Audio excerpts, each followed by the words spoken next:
Hon'ble Minister of State, the dynamic and most humble, my dear brother Murlidhar Mohol ji, Secretary, Ministry of Civil Aviation, Samir Sinha ji, Chairman, Airports Authority of India, Vipin Kumar ji, our Additional Secretary from Ministry of Civil Aviation, Puneet Kansal ji, Joint Secretary, Asangba ji, and all the representatives that are here today from their respective states and union territories, representatives from the airlines and all the stakeholders of our aviation family. Namaste and a very good morning to each and every one of you. At the very outset, I extend a warm welcome to each and every one of you for this important workshop on the modified UDAN scheme, or as I like to call it, the Viksit UDAN. In our Indian culture, what do we do when we begin a new chapter? We call our friends, we call our family, we call all of them who have contributed in the journey so far. That has been a mark of our Indian culture and our tradition. There is a beautiful Sanskrit expression, Sangachadvam Samvadadvam. Let us walk together, let us think together, let us move forward together. That spirit has guided our civilization for thousands of years. And I have envisioned today's workshop on very similar lines, on the very same spirit, when our Honorable Prime Minister Shri Narendra Modi ji launched modified UDAN in Jodhpur on 4th of July. We in the ministry, Mohol ji, our team in the ministry and everyone, we all thought that this new UDAN scheme the launch of it should just not be merely issuing the guidelines, but it should be a moment where we are bringing the entire aviation family together to celebrate how far we have traveled together, to reflect on the lessons that we have learned together, and more importantly, to prepare ourselves for the much bigger journey that lies ahead of us. This is why all of us are here today. State governments, airlines, NSOP operators, airport operators, manufacturers, leasing partners, and every single stakeholder that we can think about in the aviation journey. Because UDAN has not been the success of just the ministry, but it is the success of the whole family, the Indian aviation family, which is all of us that are here today. What is more exciting for me today in the launch of this scheme is how every single state and union territory have their representation here. Big round of applause to all of them, because we feel for the next 10 years, we know this has been a revolutionary scheme in the Ministry of Civil Aviation and Indian Civil Aviation also. And likewise, the steps that we are going to take forward for the next 10 years, the success depends on not only how the ministry is going to drive it, but how each and every stakeholder, especially we feel that the states are going to play a very important role in the next 10 years. So their representation here was very, very important and crucial. And I'm very happy to see that kind of representation here. If we talk about the last 10 years of UDAN, the numbers have been repeated quite a lot, but I want to stress upon it again. 669 UDAN routes, 95 UDAN airports, heliports, water aerodromes, 3.5 lakh UDAN flights, 1.66 crore UDAN passengers. This has been the strength of our UDAN scheme that our Prime Minister has launched for the last 10 years.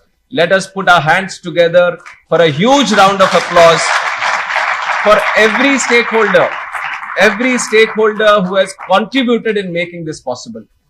These are some few numbers that we have talked about, but to make it possible, it was not an easy task. For last 10 years, everyone has put in their passionate efforts, who have contributed day and night through difficult challenges, which were not little in the last 10 years, especially in aviation. But all throughout, we have come through with such a successful scheme, which not only the country is proud of, but people across the world are proud of. For the pilot who at this very moment is landing safely at a remote airport, for the cabin crew members who welcomes first-time flyers with a huge smile on the face, for the air traffic controller who quietly guides hundreds of aircrafts every single day, for the CISF personnel standing alert around the clock at our airports, for the AMEs working through the day and night for departure of that early morning flight, and for every unseen hand who has contributed to our Honorable PM's UDAN scheme, I strongly believe that aviation is all about teamwork, and all of us here are equal partners for this UDAN mission. When there is Sabka Prayas, there is Sabka UDAN. When there is Sabka UDAN, there is Sabka Vikas. I want all of you to register this, that in 2001, India had 65 airports. But by 2014, from 2001 to 2014, from 65, we have increased the number to 75 airports, which is 9 airports in those 13 years. But in the last 12 years, from 2014 to 2026, we have added more than 90 airports. From 9 in the last 13 years to 90 in the next 12 years. And 55 unutilized and unserved airstrips have been revived and converted into operational airports. This transformatory growth, with India rising to become the third largest civil aviation domestic market, has been possible through the PM's far-sighted UDAN vision. And the transformatory growth in the last 10 years, the traffic was mostly concentrated before that in only 6 of the major airports, leaving tier 2 and tier 3 cities mostly uncovered or underserved. But then the launch of National Civil Aviation Policy in 2016 under the visionary leadership of our Prime Minister transformed the picture that was there in the civil aviation of the country. When Modi ji launched UDAN in 2016, it was more than just a scheme. He just changed the very philosophy of Indian civil aviation. And if we ask ourselves one simple question, how many of us during our childhood went with our family to the airport, not to fly, but to see an airport, not to fly ourselves, but to see the plane fly? One of the biggest things at those times in the airports was we used to have viewpoints at the airports where people would come from the city. They would stop at the airport. They would bring their family. They would bring small kids to the airports and they would show that, see, look at the aircraft, how it was flying. It was a wonder. It was like an 8th wonder in the country. And this was the times which we have gone through. I'm sure many of you remember those memories and remember those pictures. But today, if you look at the perception of aviation, it is so inclusive. The perception of having that viewpoint, having that boundary wall at the airport has totally disappeared. Where people used to come outside the airports to see the aircrafts and the airport activity, now they are proudly entering into the airport. They're getting their boarding pass. They're going through Digi Yatra. They're boarding that plane with a lot of aspiration, with a lot of pride. This is the change UDAN has brought, not only in the Indian civil aviation picture, but to the common man of this country. And that is where the true strength of UDAN lies. And our new generation, which is coming up, has been strongly associating with this growth that we are seeing in Indian civil aviation. And which is why? Because the new generation has many different classes that are coming in. What used to be very exclusive for a certain class of people who are able to utilize civil aviation. Now we have middle class, the neo-middle class, the lower income classes also trying to come and associate with civil aviation. And with this kind of activity happening at our airports, we have also tried to facilitate more and more services to them at our airports. And that is where the launch of UDAN Yatri Cafe also came into picture. And I proudly say that the prices that we offer at our UDAN Yatri Cafes, Moholji was telling how 24 airports in our country today have it. And it all started with this vision of PM Sir and how UDAN was supposed to be that ride for the Hawai Chappal Wala. And if that Hawai Chappal person is coming to the airport, then there should be a place where he could be able to buy something with a lot of pride. So UDAN Yatri Cafe, 10 rupees for water bottle, 10 rupees for tea, 20 rupees for coffee, 20 rupees for a samosa or a sandwich. Can you imagine these rates in any railway station? These are the rates that we are providing in the airports itself. So this is how the growth that we are seeing in civil aviation, in our airports, how new classes of people are coming in, how we are trying to facilitate our airports and our infrastructure to this new growth of people that we are seeing. And also if you look at other things, I've talked about how the global uncertainties in the last 10 years have been there. But even then, we have been serving so strongly. And in fact, in the month of May, we have serviced more than 1.5 crore passengers.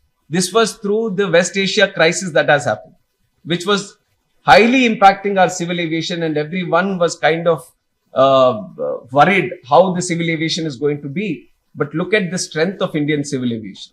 Even through the crisis, we have serviced more than 1.5 crore passengers in the month of May itself. So that is another strength that is going to drive the UDAN mission for the next 10 years. And this whole thing, how the UDAN scheme has come, how we have started airports across the country, how we have made it more accessible in the remote areas also, has changed the very psychology of the Indian common man. And if you see, I would like to ask each and every one of you, how many of you have traveled in the last 24 hours by air? Quite a few. If you take last 1 week, how many of you? If you take last 1 month, how many of you? I think that covers the entire hall mostly. So in the last 1 month, each and every one of us has traveled in an airplane. And this is how we are so strongly associated in our day-to-day activities. Maybe this sample size is not the best representation of the country, but if we ask the same sample size maybe 10 years ago or 20 years ago, the numbers would have been quite different. So the change that we have brought is right in front of us and what we are seeing. And some examples, if you take from Keshod to Ahmedabad, what used to be before an airport in Keshod, he used to travel 8 to 9 hours by bus or by road or by rail he has to come. And that was a different kind of challenge that used to present to him. But with the arrival of the airport in Keshod, he is able to travel with less than 1 hour. So the 7 hours of time that he is able to save, that is 7 hours extra for his family, 7 hours extra for his work, 7 hours extra for whatever his dream is or his work is. And you imagine how many times they might be able to travel utilizing this time that they save. And similarly, if you look at other examples through UDAN where we have built the airports, Darbhanga, I don't know how many people are familiar with that place, but before they had an airport there, they also had a very similar challenge of trying to go to the nearest airport, which was more than 12 hours. And the roads were not proper, then it would take much more than that. If the weather was challenging, it would take much more than that. Today, they have seamless connectivity, not only to the metro cities within the country, but across the world, they are able to travel just by having that airport there. Kishangarh and many other examples are there like this, where people have benefited, the students have benefited, the farmers have also benefited. Now, whatever their produce is, the local produce, that is able to reach across the world within few hours or within a day's time, where especially the perishables that the farmers are able to produce, they're able to increase the income that they get on that. One example that we recently have seen is the Shahi Lichis from Bihar through Darbhanga airport. They have been exported to UAE, they've been exported to Italy. Now apricots from Jammu and Kashmir are being exported to UAE and to Singapore also. Many of our mangoes and many of our produce is being exported. So how the connectivity that we have provided within these tier 2 and tier 3 cities, where the agricultural produce, a unique and agricultural produce is there, that has been able to reach the markets globally also. And likewise, most of the temples and spiritual areas, they got connected. Devgad is a very good example for that. And then we also have how this UDAN scheme with the starting of airports has helped in the real estate. It has helped in the tourism, local tourism. It has helped in economic activity. It has helped in job creation. The point that I want to make is, even though the focus tends to be on how strongly a place is connected just by having that airport over there, but the larger picture shows us that just by having that airport, the impact, the immediate impact and the long-term impact it has been able to create on the region, on that city, on that whole area that is surrounding airport, I think that is where the strength also lies in.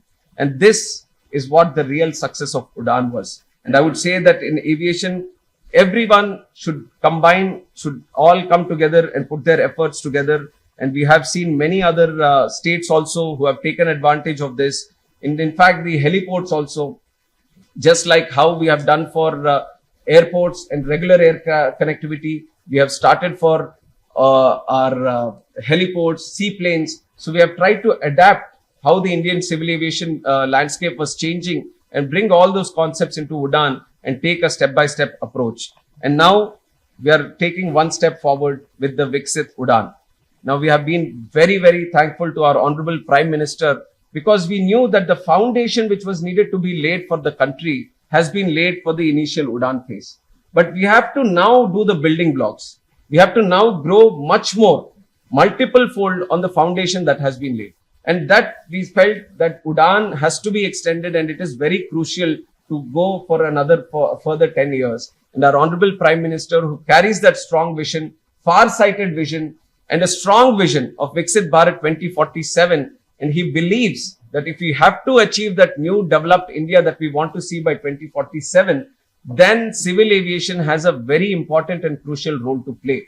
It is with that idea that the support has been extended, and through the cabinet, we have historic outlay of more around 29,000 crores has been approved for this new UDAN scheme, where we will be developing 100 new airports, 200 new heliports over the next 10 years. And what we are also focusing upon is the still unconnected areas and the remote areas, the hilly terrains, the aspirational districts. We feel that is where the growth of India now lies in. So we are trying to see how best we can utilize this UDAN scheme to connect those kind of areas, even the northeast areas also. So this is why we feel the states now have a big role to play in how to make this next phase of UDAN a truly successful scheme. And with that idea, we have also taken a lot of feedback from the last 10 years, and we have seen how some areas or some gaps have arrived and how to take care of them. So not only extending it, the new UDAN scheme is not just a mere extension, but we have taken a lot of feedback, lot of learning from the last 10 years. We have tried to integrate it in the new UDAN scheme, which I'm very excited about, to talk about some important and crucial changes that we have done. And I am so excited that not only I want to speak about it, I want to do a small presentation also. That is why you see the slides there. So let me just go through the presentation, a quick one. I'll try to make it very quick. So the inception of RCS, which is the Regional Connectivity Scheme of UDAN, you see the picture around 2014, how you see the green areas on the Indian map, how a lot of the areas are unconnected still from the civil aviation sector. So that is where we thought the potential lies. That is where the vision was there for our Honorable Prime Minister, that if we want to take the growth to each and every part of the country, if you want to make it more accessible for the people of this country, then those green areas that we see here have to be tapped into. And how do we do that?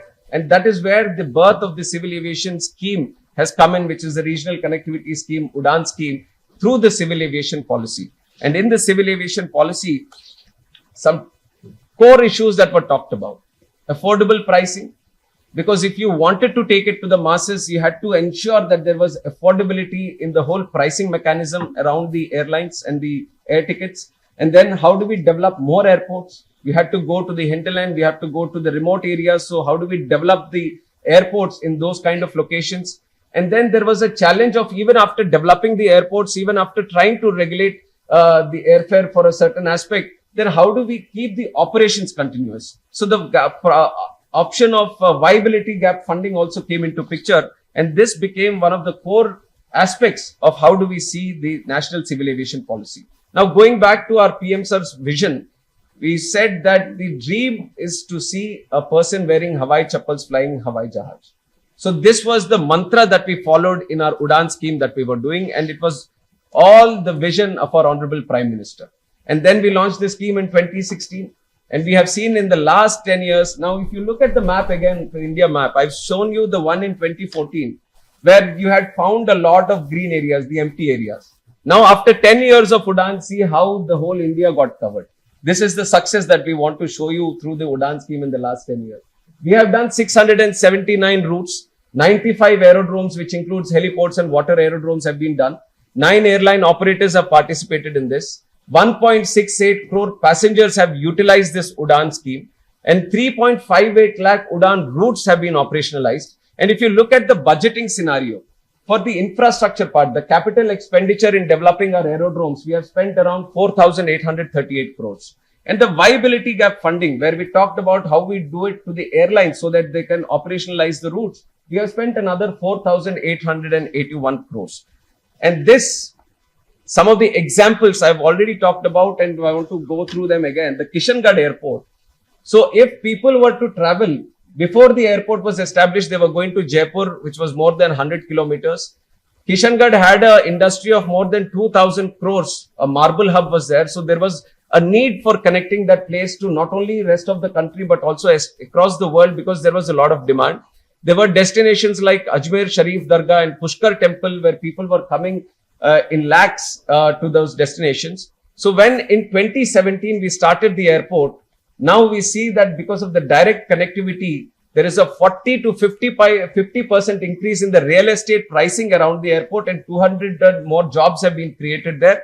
Other than the direct connectivity, we have been able to provide for the industry people who want to engage with the marble industry and the pilgrims who are coming there to access the spiritual sites. And on top of that, we have been able to provide space for FTO also. So how the whole ecosystem was coming together just by creating one UDAN airport, Kishangarh gives us a very good example and an insight into that. Devgarh airport also I have been talking about, Baba Baidhanath Dham, lakhs of people going every time. They had to go through Ranchi or they had to go through Patna, and by road they had to reach it, which was adding 1 or 2 days every single time they would go there and come back. But now it is just a day's journey. They go in the morning, they visit the place and they come back in the afternoon. And likewise, just with the creation of airport, there was the aspiration of medical tourism. AIIMS Devgarh has also come up there catering for patients, not only in that state, but across the region also. And the travel time from Delhi to Devgarh, which used to take more than 15 hours, has been reduced to less than 20 hours. Hotels of more than 30 plus have come in that region. So more economic activity. Purnia airport is also very such example, where they had to fly 200 plus kilometers. They had to go to Bagdogra or Patna on the other side, or raid roll connectivity would also take them more than 10 hours to Patna. And there was a very clear economic backwardness that you would observe in that area. And now the aspiration of airport has come there, and we have inaugurated it in December 2025. And we have seen exceptional change, and the rapid growth that we have seen in Purnia, I don't think any other airport in the country would match the growth that we have seen there. Now it is serving more than 10 plus districts of catchment area around the airport. And if you want to go to Kolkata, it has been reduced to 2 hours, and Delhi also similarly less than 3 hours you are able to reach. 40 to 50% real estate immediate impact that it creates on the economy around it and the area around it. And it has got one of largest runways in Bihar, which is 2.8 kilometers. So we see a lot of potential tomorrow to handle wide body and also international operations. And then Teju Airport in Arunachal Pradesh, Northeast. There also similarly, if you want to have access to air connectivity, 164 plus kilometers, you are going to Dibrugarh, 610 kilometers to Guwahati. So all these challenges that were there earlier to travel by road when you wanted to be immediately connected to any of the destinations has been serviced by creation of that airport there. And it has been helping us in economic activity, and it has also been helping us in job creation. So I want, when you think about UDAN or when you think about the airports or the connectivity, it is not just trying to fly one passenger to another, one place to another place. This is the whole concept that you need to take in mind on how much economic impact it is able to create in that region. Just to take you through the summary of the UDAN journey, 2017 is when we have kickstarted. Then after that, we had some learnings. So this is the adaptability of the UDAN scheme over the 10 years also. Then 2.0 came in, where we have put in priority areas. We have done slight enhancement to areas which were northeast or the hilly terrain, so that their additional support can be provided to them. Then came the 3.0 in 2018-19, where we felt seaplane operations can also be included, and we included them when we started in Kevadia, Gujarat. And 4.0, the small aircraft sub-scheme, because we felt regional aircraft was very, very important to unlock the tier 2 and tier 3 destinations. Airbus can't fly everywhere in the country, or Boeings can't fly everywhere in the country. You need to cater for the smaller planes also. That is when we brought in the 4.5, and to give that last mile connectivity to the shorter runway airports, this became very, very crucial. 5.0, where we had larger aircraft, smaller aircrafts, helicopters, seaplanes. So the whole entire holistic ecosystem has been created to UDAN. So learnings over these 1.0, 2.0, 3.0 and 5.0, now we are stepping into the Viksit UDAN, which is going to be for the next 10 years. And then we have approved, got it approved through the cabinet with the blessings of our Honorable Prime Minister, and an unimaginable amount.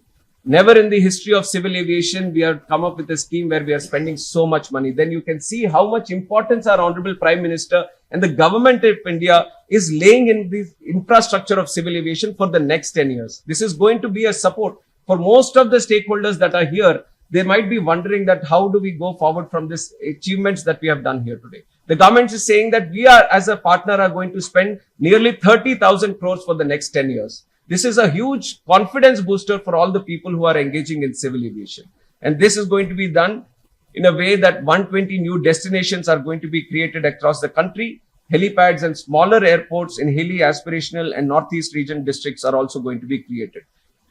The overall budget outlay is 28,840. If you look at the breakup of how it's going to be, viability gap funding support is going to be provided for 10 years. This is going to go to the airlines for providing affordable pricing for the passengers. And then development of aerodromes. Our plan is to develop 100 aerodromes across the country. And this is going to take 12,159 crores. And then we have 200 modern helipads also to be developed across the country. We are going to spend an amount of 3,661 crores for that. And then for the O&M, this is a very interesting aspect that we have brought in this time, that there are many airports where because of the operational challenges, they are not able to break even. So that is where we want to bring in some support from the government of India. And we are going to spend around 2,577 crores for operation and maintenance supports to the airport operators. And then aircraft acquisition. You know how important this mission is for us, the mission manufacturing,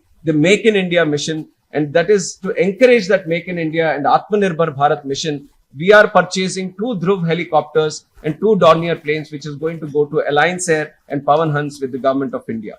And what is the key benefits that the next phase of UDAN is going to unlock? Affordable airfare, which is a continuity from the last 10 years, enhanced access and air connectivity, and sustainability of routes. Affordable airfare, what happened before, I'll just go to the next picture to give you a better idea.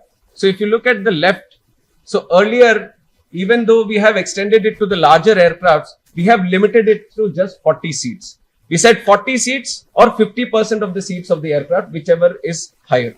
So lower. So 40 seats was a restriction on the Airbus also. Even if the UDAN route was servicing with an Airbus 180-seater 320, then only 40 seats were getting access to the UDAN scheme. But then with the feedback that we got, we have changed it. We are saying that 90 seats are going to get the UDAN benefit. So 40 passengers used to get before. Now 90 passengers are going to get the benefit of the new UDAN scheme, this thing. And the VGF, this is also an important change that we have brought in. Earlier, we used to give 100% UDAN scheme viability gap funding for 3 years to the airlines. And then we have seen that there have come up many different challenges on, not able to complete the route for 3 years or many other challenges. Or once you have completed the 3 years, then suddenly it was not serviceable again. So what the approach that we are taking right now is we are going to have it for 5 years, but in a tapered approach. The first 2 years is going to have 100% support. The third year, 75%, fourth year is 50%, and fifth year is 25%. Because the ultimate idea of any UDAN route is to give you the spark.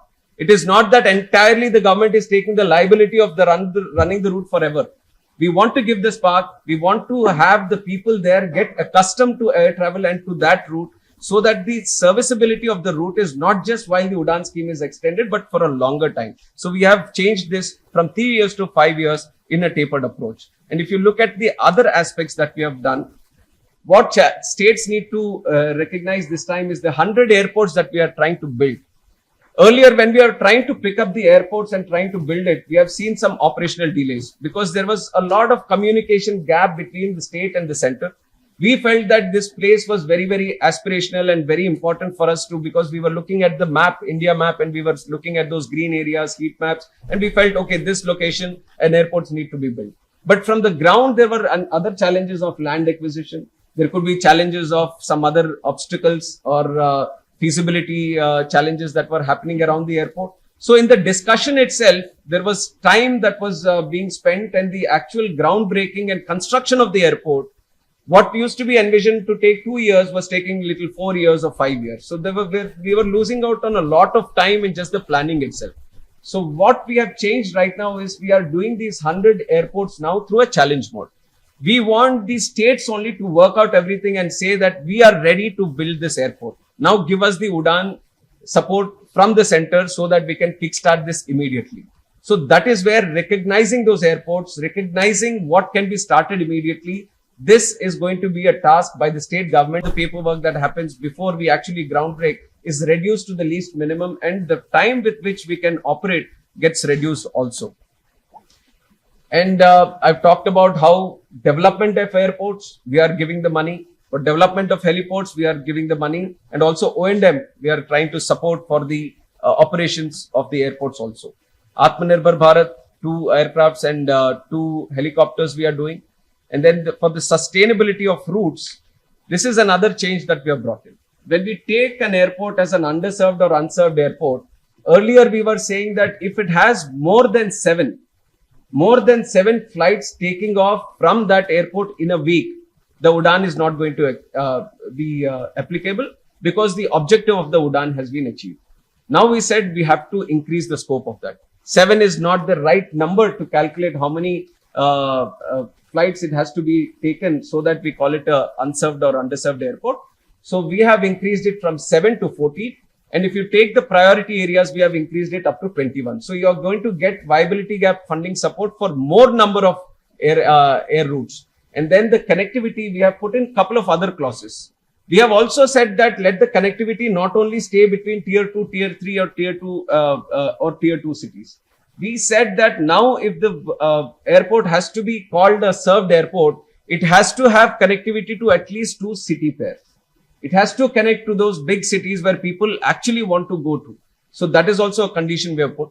And also 40,000 total passengers it has to carry. So these are some of the other ideas that we have brought in to increase the scope of the number of airlines that we need to cater for, number of routes that we cater for.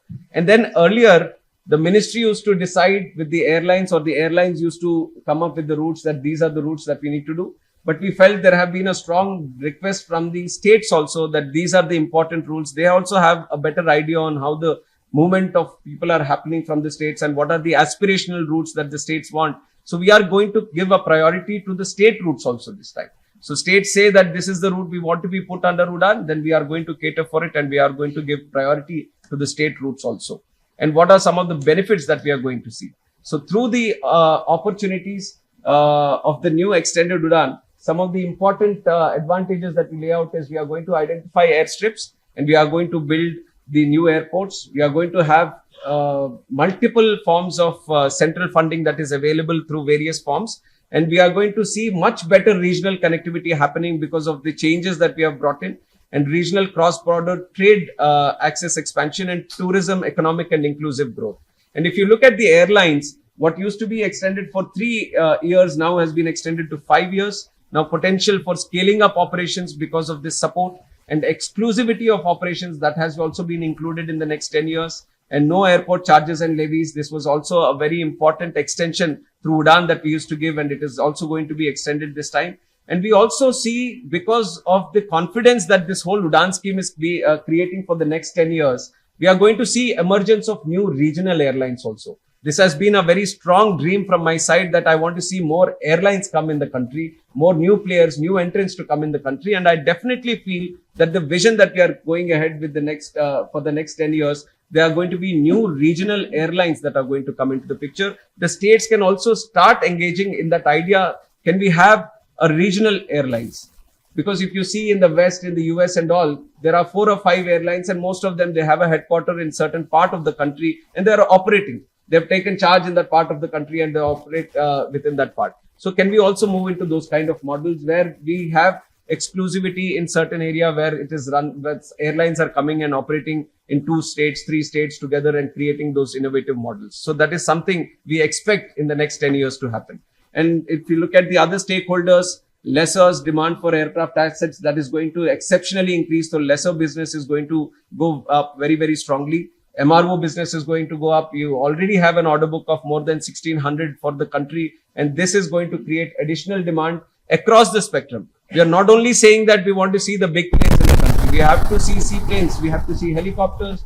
We have to see multiple seating variety aircrafts operating in the country. So likewise, the MRO demand is also going to increase. Logistics and air cargo is something of a very important focus area for the ministry. We are trying to bring in some policy decisions in air cargo also because of the impact that it is able to create at the grassroots level, to the farmer level. So we feel air cargo needs to be given a big push, and through the UDAN scheme, we are going to see and ensure that these airports, and my idea was always how one district, one product was initiated by our Honorable Prime Minister. we want to focus on one airport, one product. We feel that one airport, there can be one product which can, it's not that we are restricting to one product, but we can see that how we can create an ecosystem so that that one specific product, which is of prime importance, of taking it from that place and giving the access to across the world. So states again have to guide us on what that product is going to be, so that the cargo infrastructure that we build in that airport really caters for a seamless connectivity of that cargo product across the world. It can be pharma, it can be electronics, it can be perishables, it can be flowers. So there are wide variety of options that we have. So how do we create that one product, one airport kind of ecosystem? That is something which we are going to move ahead. And demand for ATF and fueling infrastructure, this is also going to rise. And like I've talked about, the agri markets. So with keeping this all in mind, I would like to say that let us all work together to achieve the Honorable Prime Minister's goal of Viksit Bharat 2047. I truly feel this is not just a task that the ministry has to achieve, but each and every one of you. You are all very important stakeholders in this. We believe in teamwork, and which is why we have called all the important stakeholders here. And we really envision that this is going to be a transformative scheme for the next 10 years. Civil aviation, for different reasons, has been looked at with a very different angle, but now it has become a very important ministry. Civil aviation, the kind of requests that we get, the kind of interministerial discussions that we are having, right from Home Ministry, External Affairs Ministry to Agriculture Ministry, all the important ministries are connected. So it is somewhat a very facilitating kind of ministry that you want to take one step ahead in any ministry. Civil aviation can give you that boost. You want to go forward in kinds of economic activity in any ministry, we are there to support you. So that crucialness for this civil aviation has been achieved now. States have also been realizing it. Now the support has also been extended from the government of India. Now it is all of us come together again. We have achieved a lot of success in 10 years.